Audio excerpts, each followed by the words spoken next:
Hello, it's your friendly neighborhood 20 here. I am the studio owner and I'm here with a quick tutorial on how to install presets.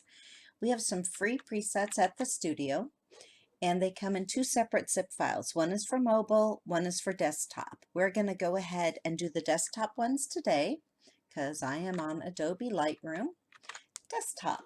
All right, so you have your photo. Go ahead and open up your edit panel and then click on the preset button.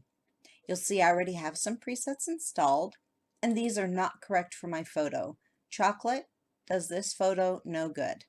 All right, so we're going to install some different presets.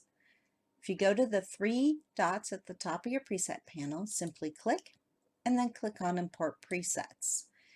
Navigate to the folder where you downloaded your desktop presets. In this case, it's my downloads folder.